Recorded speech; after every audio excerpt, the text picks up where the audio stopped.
It likes to describe itself as the biggest car brand you've never heard of.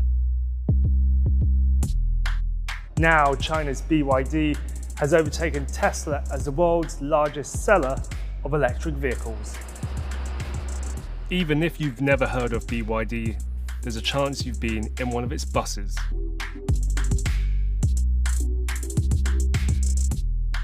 While its taxis prowl the streets of some of the world's biggest cities. But buses and taxis aren't the reason why BYD has overtaken Tesla. Instead, it's a fruit of long-term strategic thinking on the part of BYD itself and the Chinese government. And it's setting China up to be the dominant global player in the transportation of the future. Electric vehicles, a business that could be worth $8.8 trillion by the end of the decade.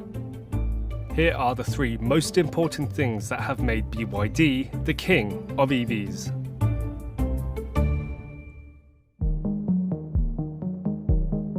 The Chinese government has played a huge role in BYD's rise.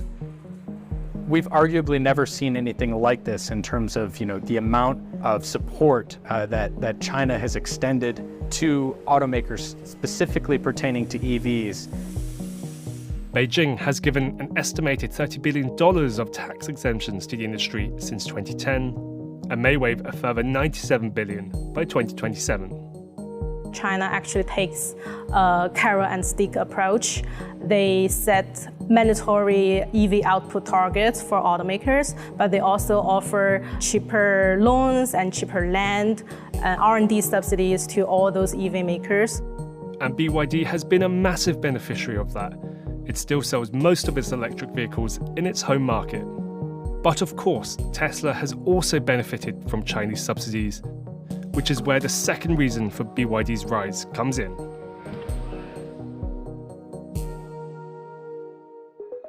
Most of BYD's cars are simply a lot cheaper than Tesla's. In fact, it sells 10 popular models starting from less than Tesla's cheapest offering for the Model 3 sedan. And BYD sells a lot more of the cheaper vehicles in its lineup. They have very cheap models starting from $10,000. Their approach has been extremely different in the sense that Elon Musk believed that you had to sort of start from the high end with a sexy performance car to get people interested in electric cars and then work your way down the price spectrum. BYD went at it from the other end, where it was about cheap taxis and buses that needed a heck of a lot of batteries, and really sort of drove down the prices of the batteries that they could put into passenger cars. While the average price paid for a Tesla is about $45,000, the average BYD sells for roughly half that. That, of course, raises the question: how can it sell them so cheaply? The secret to that price tag lies in what is known as vertical integration. Our vertical integration capability gives us the flexibility in the fast response to the market trend, as well as the better support for brand developing and customer service. That's a fancy way of saying that they make a lot of the things that go into their vehicles themselves. Car makers usually buy most components from suppliers such as Bosch, Continental, and Aptiv. Volkswagen, for instance, only makes 35% of the parts in its ID.3 electric car. Tesla, meanwhile, makes 68% of the parts that go into its Model 3 made in the US. BYD makes 75% of the parts that go into the Seal, its flagship model. The most important factor is that BYD is the only automaker that produces all of its batteries in-house. That was hugely important during the pandemic when the supply chains were just absolutely in a state of chaos for the industry. The fact that BYD was in control of its own destiny gave them a huge leg up over the rest of the industry. And especially as it pertains to batteries. This is a company that has been in the battery space since the 1990s. BYD actually stands for Build Your Dreams. It started out in 1995 as a battery company. They make rechargeable batteries for mobile phones and other electronics products. And then the company got into the auto business in 2003. Making its own batteries and other components helps it reduce a lot of costs. That's attracted some big-name investors. Call it the continued BYD promotional roadshow, and investor Warren Buffett brought his buddy Bill Gates along for the ride here in Beijing. It was fantastic. I'm amazed at the quality of that vehicle. Warren Buffett was one of the biggest early investors in BYD through his holding company, Berkshire Hathaway. And the battery technology might also give BYD a technological edge over some rivals. It uses lithium iron phosphate, which is not only cheaper than other batteries, it's also packaged a lot more compactly. And chemistry is a core expertise of founder Wang Chongfu. He's sort of the anti-Elon Musk.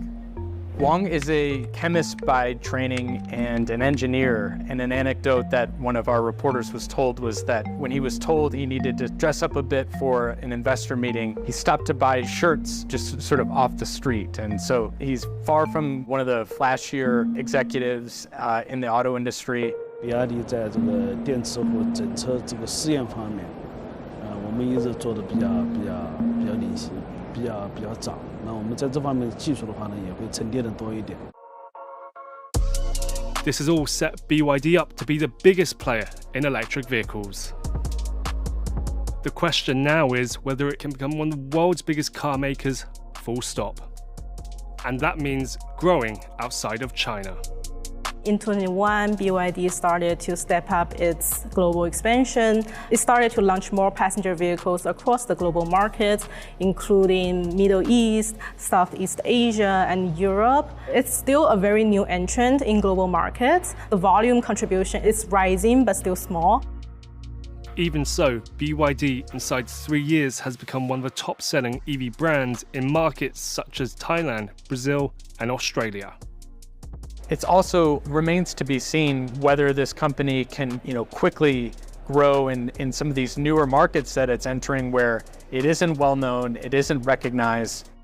The two most prominent challenges in BYD's global expansion will be first, regulatory uncertainties, and second, brand awareness. The European Union is investigating into Chinese EV subsidies. Chinese automakers, they are exporting more of their EVs into Europe because those cars are produced in China, so the production costs are pretty low, which allows the automakers to set their prices in the Europe cheaper than the European counterparts, which has been very alarming to the European auto industry.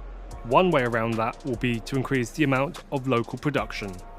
Definitely, localization is one of the very important strategy of BYD's Europe strategy. And so we're evaluating different locations in Europe and where we can build the cars. And apart from buses and trucks, BYD isn't in the US.